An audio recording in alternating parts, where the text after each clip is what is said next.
Pues bien, Gabriel, vamos a pasar a la segunda pregunta. Y dado que la existencia del mal hemos visto que realmente no demuestra la inexistencia de Dios, que realmente de lo que deberíamos hablar es de la ausencia de Dios cuando hay mal, porque el mal es ausencia de Dios y no su inexistencia. Ahora debemos contestar a la siguiente pregunta, que es también un argumento que suele utilizar especialmente el sector ateo o bueno, no creyente en general, y es, bueno, ok, Dios existe, presuponemos que Dios es todopoderoso, presuponemos que Dios es bueno, presuponemos que Dios es misericordioso. Sin embargo, si esto es así, ¿por qué Dios no evita el mal? Esta sería la pregunta. Sí, la cuestión acá es la siguiente. El tema con el argumento ateo, por así decirlo, porque hay que empezar desde allí. El argumento de los ateos, para ellos decir que el mal demuestra que Dios no existe, es precisamente dotar a Dios de ciertos atributos, ¿verdad? Todos podemos dotar a Dios de ciertos atributos. Cuando todos pensamos en Dios, pensamos en un Dios omnipotente, un Dios que lo sabe todo, omnisciente, un Dios bueno, perfecto, inmutable. O sea, todos podemos tener una definición clara de lo que es Dios. Entonces, ¿qué pasa? Si yo niego alguno de los atributos esenciales de Dios, literalmente estoy negando la existencia de Dios. Y eso es válido. Eso es un argumento muy válido por parte del ateo. ¿Por qué? Porque si yo logro demostrar que ese Dios que me estás presentando como omnipotente no puede acabar con el mal, y eso implica que no es omnipotente, entonces no es Dios. Por lo tanto, Dios no existe. Lo mismo pasa con la omnibenevolencia o con la omnisciencia. Entonces, este es el tema, el argumento ateo, detrás del problema del mal. Trato de mostrarte que un Dios que permite el mal, o bien no es omnisciente porque no sabe que hay mal, o bien no es omnipotente porque no puede acabar con el mal, o bien no es omnibenevolente porque sabiendo que hay mal y pudiendo acabar con él, no lo hace. Entonces no es bueno. Entonces eso viene demostrando que Dios no existe. Y es un argumento muy válido. El tema es que aquí se está olvidando algo muy importante. Y es la pregunta que tú me acabas de hacer. ¿Por qué entonces hay mal? ¿Por qué entonces Dios no acaba con el mal? ¿Por qué lo permite? Y bueno, la respuesta, antes de dar la respuesta, hay algo que a mí me gusta mucho. Disculpen que los tenga en suspenso. Lo que pasa es que una vez yo hablé de este tema, del problema del mal, y yo dije, el problema del mal es un problema muy grande para cualquier persona que crea en cualquier Dios, en cualquier deidad, en cualquier divinidad. Pero el problema del mal para el cristiano no es ningún problema en lo absoluto. Al menos para el cristiano, si yo te doy una respuesta desde el cristianismo, el problema del mal no existe, no hay problema alguno. ¿Por qué? Porque desde el cristianismo, este problema se resuelve muy fácil diciendo que Dios tiene buenas razones para permitir el mal. Y el simple hecho de que yo te diga que Dios tiene buenas razones, o incluso que puede tener buenas razones para permitir el mal, ya anula cualquier argumento ateo. ¿Por qué? Porque el hecho de que Dios sepa que hay mal, pueda acabar con el mal, pero aún así no acabe con el mal, yo simplemente te estoy diciendo desde el punto de vista como lo ve el cristianismo, Dios puede tener buenas razones para permitir el mal. Y si Dios puede tener buenas razones para permitir el mal, ya eso es razón suficiente para anular todos estos argumentos y decir que el hecho de que exista el mal, pues implica que Dios no existe. No, Dios sigue existiendo, Dios sigue siendo omnisciente, Dios sigue siendo omnipotente, Dios sigue siendo omnibenevolente, pero tiene buenas razones para permitir el mal. ¿Cuáles son esas buenas razones? Bueno, en algunos casos las vamos a conocer. El texto bíblico nos ayuda a entender algunas de esas razones. Por ejemplo, hay un pasaje, luego lo puedo buscar para mayor precisión, pero que dice que todo este mal, toda esta tribulación produce en nosotros paciencia. Entonces veo que allí hay un propósito por el cual Dios permite el mal. E incluso, aún así, yo no conozca la razón por la cual Dios está permitiendo este mal, yo puedo concluir que es razonable decir que Dios puede tener buenas razones para permitir este mal. Por lo tanto, si Dios puede tener buenas razones para permitir este mal, entonces no hay razones para decir que Dios no exista porque aún exista el mal. Así que básicamente la respuesta a la pregunta es, bueno, ¿por qué lo permite? Pues porque tiene buenas razones para permitirlo. Ya luego pues hablaremos de cuáles son esas buenas razones. Ajá. Qué bueno, pues mira, la verdad es que nunca había escuchado, y si lo he escuchado, no me ha venido como algo presente en mi memoria, en mi mente, este argumento. Posiblemente lo haya escuchado alguna vez, pero sin prestarle demasiada atención, pero efectivamente es un gran argumento que desmonta Dios no existe porque existe el mal. La verdad es que gracias por... Me lo he apuntado de hecho casi textualmente y buscaré el texto bíblico porque me suena el texto bíblico que ha mencionado sobre que toda esta tribulación produce paciencia. Sé que lo conozco este pasaje, pero no recuerdo exactamente dónde está, pero lo buscaré para en el momento en que edite el podcast colocarlo. Aquí está, mira, aquí está buscándolo. Romanos 5 del 3 al 4. Vale. Romanos 5 del 3 al 4. Sí, de hecho lo voy a leer aquí rápidamente en Biblia porque a veces cuando uno busca los pasajes por ahí hay muchas imprecisiones. Déjame buscarlo por aquí rapidito. Romanos 5 dice: y no solo esto, sino que también nos gloriamos en las tribulaciones. Ajá. Tribulaciones es el mal, todos los problemas que podemos tener.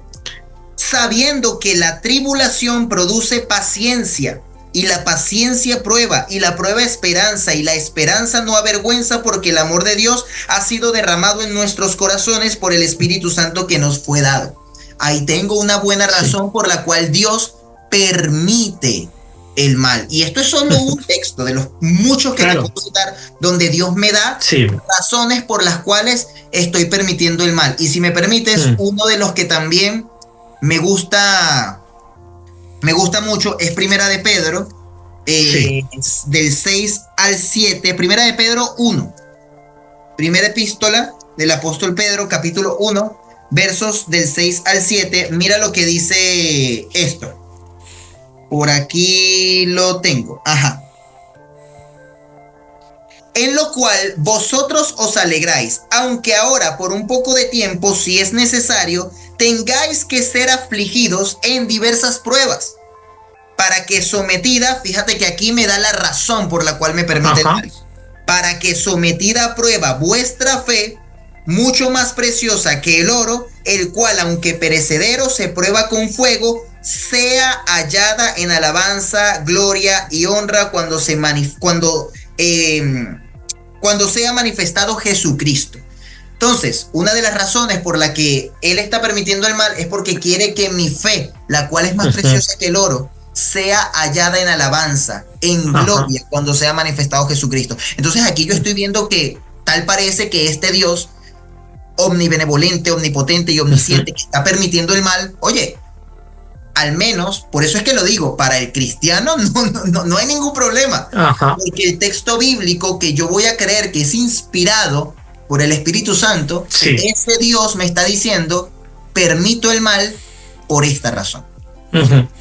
Sí, de hecho, mira, te voy a contar una experiencia que va muy en sintonía con lo que acabas de leer del texto bíblico. Nosotros tenemos, mi esposo y yo tenemos una hija, ella se llama Esther, que ha cumplido 6 años hace muy poquito. Y nosotros vivimos una experiencia muy desagradable. A las 20 semanas de embarazo, 21 semanas de embarazo, a su hermanita, porque ella era melliza, le detectaron un problema del corazón que se llama el síndrome de Edward. Y es un síndrome que yo no lo conocía, no sé si tú, Gabriel, lo habrás escuchado en algún momento. Pues el síndrome de Edward es una malformación en el corazón que además no se puede, por lo menos a día de hoy, no puede ser intervenido, no tiene ningún tipo de corrección quirúrgica, no existe. O sea, y es un síndrome que el médico literalmente nos dijo es incompatible con la vida. nuestra hija Heather, que ya la llamamos Heather, iba a fallecer a causa de ese síndrome en cualquier momento. Yo siempre he contado esto en mis testimonios. Imagínate para unos padres que llevan 4 años intentando tener hijos, ¿no? Y de repente hay un embarazo, todo muy bien, y te dicen vienen 2, wow, qué felicidad, no, para esos padres. Y de repente a las 21 semanas te dicen, mira, una de las 2 en cualquier momento va a morir. Y es inevitable, o sea, no hay solución, una de las 2 va a morir. Y además, si muere antes de las 28 semanas, creo que fue, sí, 28 semanas, podría provocar la muerte de la otra hermanita. Entonces aquí la muerte se nos venía anunciando de una manera bastante cruel, por decirlo de una forma, ¿no? Pero vimos cómo finalmente nuestra hija nació viva, las 2 nacieron vivas, y al tercer día Heather falleció a causa de su síndrome.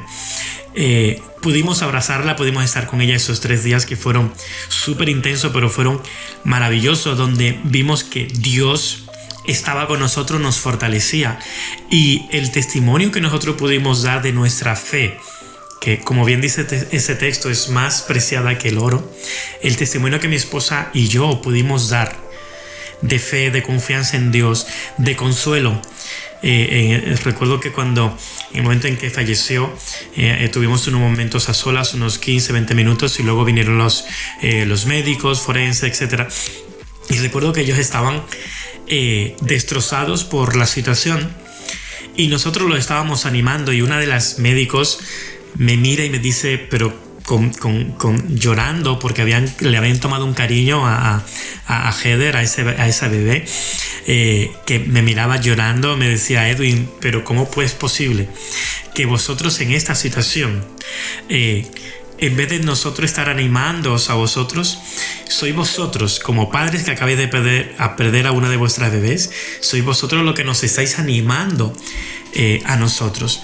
La verdad es que tener la esperanza de Dios en nuestra vida es algo maravilloso, incluso en momentos tan difíciles como puede ser la pérdida de un bebé, que además es un bebé deseado, que no es un bebé accidental, no, es un bebé deseado además, al cual amas, porque eres papá, eres mamá, amas a ese bebé, y ver cómo se desvanece su vida tan pronto, de manera tan repentina, es duro, ¿no?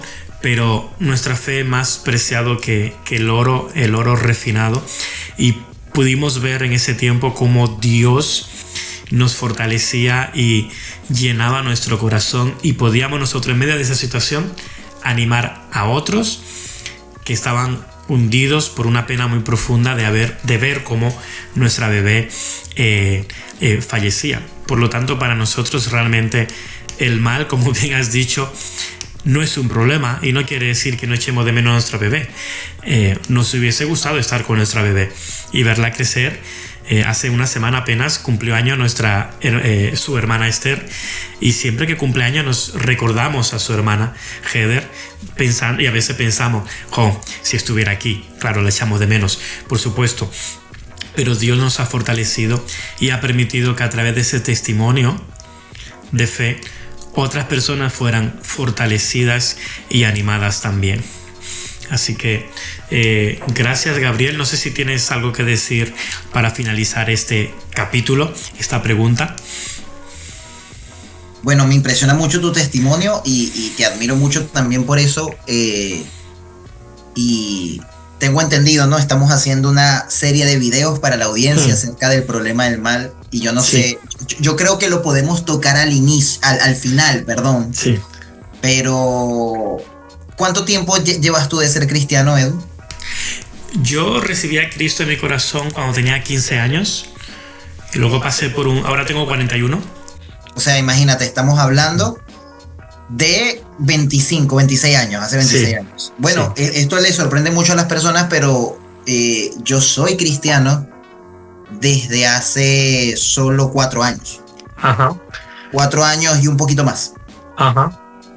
Y mi testimonio de conversión tiene que ver con esto, con el problema del mal. Sí. Ok, bueno, pues mira. Y podemos hablar al final de esto y que la audiencia quede expectante, porque justamente esto, mi testimonio, que tampoco lo voy a exponer a detalle, pero es una de las... Aquí el texto bíblico me dice una buena razón por la que Dios permite el mal, pero desde el testimonio de Edwin y mi propio testimonio le podemos dar evidencia testimonial. Sí. Porque a veces las personas, sabes, que te dicen que quieren evidencia científica, que las experiencias personales no son testimonios falsos. O sea, ningún juez te diría que la evidencia testimonial no tiene peso. Yo te puedo dar evidencia testimonial de cómo un problema del mal tuvo un gran resultado en mi vida, en mi familia, en la de muchas otras personas. Y lo podemos dejar para el final porque tiene que ver con este tema. Vale, perfecto, Gabriel. Pues damos por finalizada esta segunda sesión donde hemos contestado a la pregunta ¿por qué Dios no evita el mal? Así que vamos a pasar a la siguiente después de una pequeña pausa.